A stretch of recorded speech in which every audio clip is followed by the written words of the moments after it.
ধুর, আমার এই বাড়িতে থাকতে একদম ভালো লাগছে না গরমের মধ্যে। আমি চললাম পাহাড়ে ঘুরতে। দিনটি ছিল 28শে এপ্রিল। সেই দিন আমরা চলে যাচ্ছি সিটং এর উদ্দেশ্যে। তো সিটংটা ঘুরতে আমাদের কেমন কি খরচ পড়লো আর কোথায় কোথায় ঘুরতে গেছিলাম, কোন হোমস্টেতে ছিলাম, সমস্ত কিছু তোমাদের সাথে আমি এই ভিডিওতে শেয়ার করব।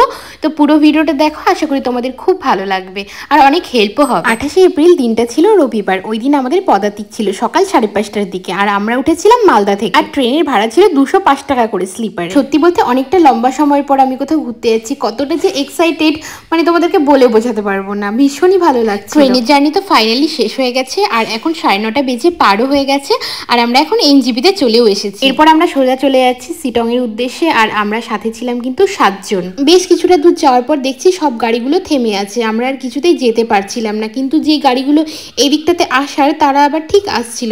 বুঝতে পারছিলাম না যে জ্যামটা কত বড় লেগেছে বা কি হয়েছে, কোনো কিছুই বোঝা যাচ্ছিল না। প্রথমে প্রায় আধা ঘন্টা ধরে এইভাবে থাকতে হয়েছে। একটুখানি করে গেছি আবার থেমে গেছি, একটুখানি করে গেছি আবার থেমেছে।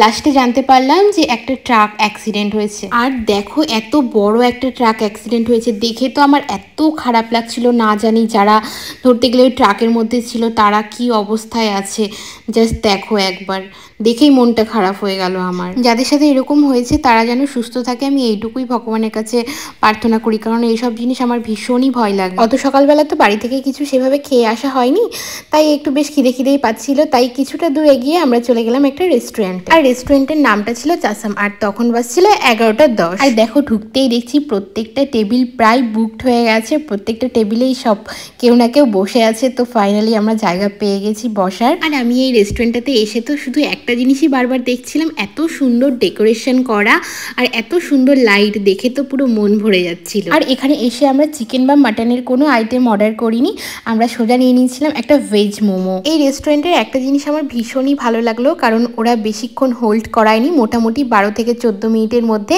এতগুলো মোমো কিন্তু ওরা দিয়ে দিয়েছে। এইরকম এক প্লেট ভেজ মোমোর প্রাইস ছিল 110 টাকা করে, আর সাথে ছিল কিন্তু 8 পিস।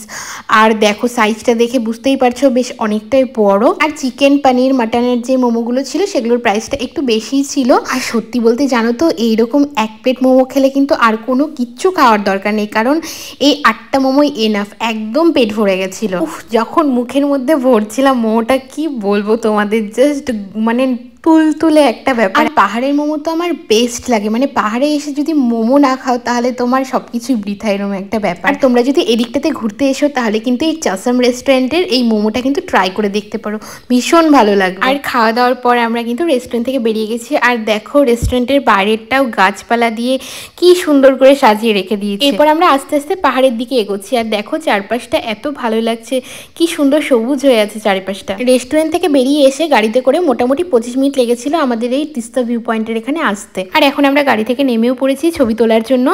আর দেখো এত ভালো লাগছে, মানে এটা তো ভিডিওতে তার এক কানাকড়িও নেই আর কি, সামনে থেকে দেখে জাস্ট আমি অবাক হয়ে গেছি। আমার এত ভালো লাগছিল, মানে একদিকে আকাশ, একদিকে এই সবুজ সবুজ গাছপালা, আর একদিকে দেখো কত সুন্দর জল। আমরা যখন ওখানে দাঁড়িয়েছিলাম ছবি আর ভিডিও করার জন্য, তখন এত সুন্দর একটা হাওয়া দিচ্ছিল না, পুরো গা হাত পা পুরো ঠান্ডা হয়ে গেছিল। এরপর আমরা যার যার মতন আবার গাড়িতে উঠে যাই, আর এখন আমরা চলে যাচ্ছি যোগীঘাটে। এই তিস্তা রিভার পয়েন্ট থেকে যোগীঘাট যেতে মোটামুটি আমাদের সময় লেগেছিল 1 ঘন্টা 10 মিনিটের মতো। আর গাড়ি থেকে নেমেই তো দেখছি একটা এত সুন্দর ওয়েদার, মনে হচ্ছিল যে বৃষ্টি হবে হবে, কিন্তু লাস্টের দিকে খুব অল্প, মানে 2-1 ফোঁটা করে বৃষ্টি হয়েই ছিল। সত্যি বলতে আমার এখানে এসে এত ভালো লাগছিল, মনে হচ্ছিল না যে আর কোথাও যাই, ভীষণ ভালো লাগছিল। আর এত সুন্দর একটা হাওয়া দিচ্ছিল না, যেন শরীর মন সবই ঠান্ডা হয়ে গেছিল। আর এই দেখো সামনে ছবি তোলার কি বাহার, যে যেভাবে পারছে, যেই পোজে পারছে ছবি তুলেই যাচ্ছে। আসলে ছবি তুলবে নাই বা কেন, সবাই তো ঘুরতে এসছে তাই না, এগুলোই তো একটা মেমোরি। তারপরে এই যোগীঘাটের ব্রিজটার নিচের দিকে আমরা চলে আসি, ওখানে এত সুন্দর সুন্দর ফুলের গাছ আর পাতা রং বেরঙের, ভীষণ ভালো লাগছিল। আর দেখো একটা বোন এখান থেকে আমাকে মানে কাগজ ফুল, হ্যাঁ এই কাগজ ফুলের একটু কাগজ ফুল ছিঁড়ে নিয়ে আমার কানে লাগিয়ে দিচ্ছে, বেশ ভালো লাগছিল। মনে হচ্ছিল যে ফুল গাছ আর সবুজের মধ্যেই যেন আমি হারিয়ে যাচ্ছি, এত সুন্দর প্রকৃতির সৌন্দর্য। তারপর আমরা আরও কিছুটা নিচে নেমে যাই, এখনই দেখা যাবে যে ওখানে অনেক বড় বড় পাথর রয়েছে। তো ঠিক ওই জায়গাটাতে ওখানে আমরা চলে যাচ্ছি। এখন কিছুর মাঝেও নিজেকে একটু ফাঁকা ফাঁকা লাগছিল, কারণ আমার সাথে আমার মা আর বোন আসেনি। আর সত্যি বলতে আমার বোন ভীষণই ঘুরতে ভালোবাসে, তো বোন আসেনি, ওই জন্য একটু খারাপ লাগছিল। যাই হোক, আমরা তো সামান্য একটু নিচে নামাতেই কত খুশি হচ্ছি। আর দেখো আমাদের পাশেই কয়েকজন কি সুন্দর স্নান করে যাচ্ছে, মানে আমার তো দেখে মনে হচ্ছিল যে আমিও স্নান করি, কিন্তু অন্য কোনো ড্রেস নিয়ে আসলে সত্যিই হয়তো আমি স্নান করে নিতাম। মানে দেখে এত ভালো লাগছে, মনে হচ্ছে যে ওরাই সব থেকে বেশি মজা করছে। জয়ীঘাটে বেশ অনেকক্ষণই ছিলাম, খুব ভালো মজা হলো, আনন্দ হলো। আর জয়ীঘাট থেকে আমাদের হোমস্টেটা মোটামুটি 8 থেকে 10 মিনিটের রাস্তা ছিল। তো ফাইনালি আমরা দুপুর 2:30টার দিকে হোমস্টেতে পৌঁছে যাই।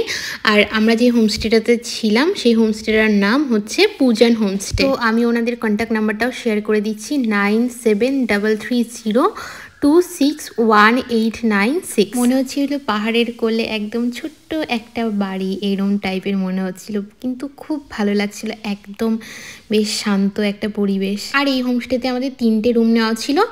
একটা রুমে আমি আর আমার মাসি ছিলাম, আরেকটা রুমে আরও 2জন ছিল, আর আরও একটা রুমে 3জন ছিল। এই হোমস্টের আমার সব কিছুই ভালো লেগেছে, শুধু রান্নাটা মোটামুটি লেগেছে, তাছাড়া সব কিছুই খুব ভালো ছিল। আর আমার একটা জিনিস দেখে তো ভীষণই ভালো লাগছিল, দেখো ব্যালকনিতে কত সুন্দর সুন্দর নানা রকম ফুলের গাছ, পাতাবাহারি টাইপের গাছগুলো, গোলাপ ফুল, তারপর আরও অত তো যাই হোক আমি পাহাড়ি মানে ফুল গাছের তো আর নাম খুব একটা জানি না, তবে তোমাদেরকে ভিডিওতেই আর কি দেখাচ্ছি। তো আমরা যেই রুমটাতে ছিলাম আর কি, চলো তোমাদেরকে রুমটা দেখিয়ে দিই। আর হ্যাঁ, এই ভিডিওটা কিন্তু যেদিন আমরা রুমটা ছেড়ে দিচ্ছি তখন এর ভিডিও আমি করেছি, কারণ যখন আমি মানে রুমে গিয়ে পৌঁছাই আর কি, তখন আমার মেমোরিতে একদম জায়গা ছিল না, এটাই হচ্ছে সব থেকে বড় ব্যাপার। তো দেখো রুমটা খুব সুন্দর, বেশ সুন্দর। দুটো বেড আছে, একটাতে 2জন মতন থাকা যাবে, আর একটা সিঙ্গেল বেড আছে। আর এই দেখো টয়লেটটাও মোটামুটি বেশ ভালোই পরিষ্কার পরিচ্ছন্নই ছিল।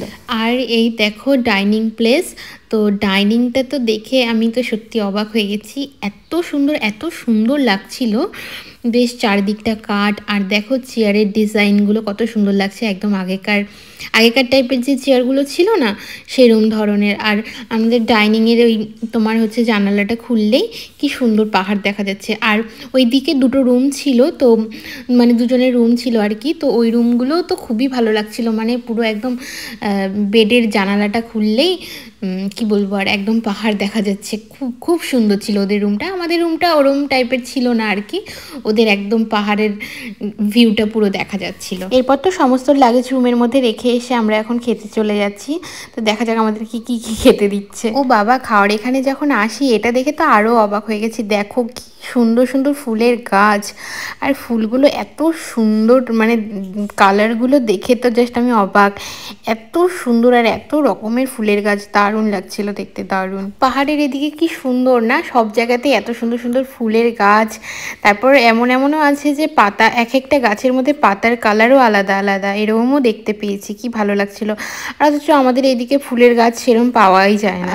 আর আমাদের দেখো এখানে খাওয়ার জায়গা, আর খাওয়ার জায়গাটা কিন্তু খুব সুন্দর, খেতে খেতে পুরো একদম পাহাড় দেখা যাচ্ছে, মানে খাওয়ার একটা মজাই আলাদা। আর আজকে আমাদের দুপুরের মেনুতে ছিল ভাত, ডাল, আর তার সাথে 2টো করে এগ কারি ছিল, আর ছিল ফুলকপির তরকারি, ছিল বেগুনি আর স্যালাড। আর সত্যি বলতে বেগুনিটা আমার খুব একটা ভালো লাগেনি, কেমন ভেতরটা কাঁচা কাঁচাই ছিল, তাছাড়া বাদবাকি রান্নাগুলো বেশ ভালোই ছিল, তবে এগ কারিটা কিন্তু আমার একদম ফাটাফাটি লেগেছিল। তারপর তো খাওয়া দাওয়া করে ফ্রেশ হয়ে নিয়ে আমরা সবাই একটু বেরিয়ে গেলাম, মানে পাশে একটু গ্রামে আর কি, খুব একটা বেশি দূরে যাইনি, একটু হাঁটাহাঁটি করছিলাম আর কি। পাহাড় জায়গাটা এতটাই সুন্দর, মানে বলে বোঝানো যাবে না, মানে যেদিকেই তাকাচ্ছি সেই দিকটাই যেন খুবই ভালো লাগছে। এক কথায় পাহাড় মানেই ভালোবাসা, পাহাড় মানেই ইমোশন। আর এই যে আমার মাসি খুব জ্বালিয়েছি, বলেছি এই ছবি তুলে দাও, এই ভিডিও করে দাও, ওই ভিডিও করে দাও, শুধু যে আমি কাটিয়ে নিয়েছি তা না, আমিও কিন্তু ছবি তুলে দিয়েছি অনেকজনকে। এরপর যেতে যেতে দেখি অরেঞ্জ ভ্যালি হোমস্টে নামে একটা হোমস্টে রয়েছে, তো মানে ওই দিকটাতে একটুখানি গেছি, তো দেখছি এই বাচ্চাটা আমার, মানে ওকে দেখে আমার খুব আদর করতে ইচ্ছে হলো, তো দেখছি কি সুন্দর বসে আছে, চুপ করে আদর খাচ্ছে, মানে ওরও হয়তো খুব ভালো লাগছে, ওর মাথাতে হাত বুলিয়ে দিচ্ছি আমি। তাই তো ওখান থেকে যখন বাচ্চাটাকে ছেড়ে আসছিলাম, তো ওইও আমাদের পিছন পিছন আসছিল, মানে ওকে দেখে মনে হচ্ছিল যে আমাদেরকে অনেক বছর ধরে চেনে, অনেক পুরনো আমরা ওর কাছে। ও যখন আসছিল তখন ওকে আমার বাইক করে আসতেও খুব কষ্ট হচ্ছিল। তো আজকে তো সন্ধে হয়ে গেছিলো, তাই খুব একটা ঘোরা হয়নি। তো নেক্সট ডেতে আমরা অহলদারা ভিউ পয়েন্ট, তারপর একটা মনাস্ট্রি, পাইন ফরেস্ট, তারপর চায়ের বাগান, আরও অনেক জায়গাতে গেছিলাম, সেটা কিন্তু এর পরের ভিডিওতে আসছে। তারপর তো আমরা ইভিনিং স্ন্যাক্সের জন্য চলে যাই। তো চলো তোমাদেরকে দেখিয়ে দিই, মানে সন্ধেবেলাতে আমাদের কি খেতে দিয়েছিল। তো প্রথমে আমাদেরকে লাল চা দিয়েছিল, মানে লাল চা দুধ চা দুটোই ছিল, তো আমরা লাল চাই নিয়েছি আর কি। আর সবাই মিলে বসে বেশ জমি আড্ডা হচ্ছিল, মানে একটা ট্যুরে এসেছি, সেখানে এসেই আরও একটা ট্যুরের প্ল্যান অলরেডি করে নিয়েছি, এরকম একটা ব্যাপার। কিন্তু চা ছিল তা না, তার সাথে ছিল কিন্তু ভেজ পাকোড়া আর চিকেন পাকোড়াও পর দিয়ে গেছিলো। তো রাত্রি 9:30টার দিকে আমরা খাবার খেতে চলে আসি। আর রাতে ছিল ভাত আর রুটিও ছিল, আমি তো ভাত নিয়েছি, আর তার সাথে ছিল চিকেন, ডাল, আলু ভাজা আর স্যালাড। আর এরপরে কিন্তু আরও ভিডিও আসছে যে কোথায় কোথায় ঘুরলাম না ঘুরলাম, কেমন কি মজা করলাম, সমস্তটা ডিটেলস কিন্তু তোমাদের সাথে আমি এরপরে ভিডিওতে শেয়ার করব।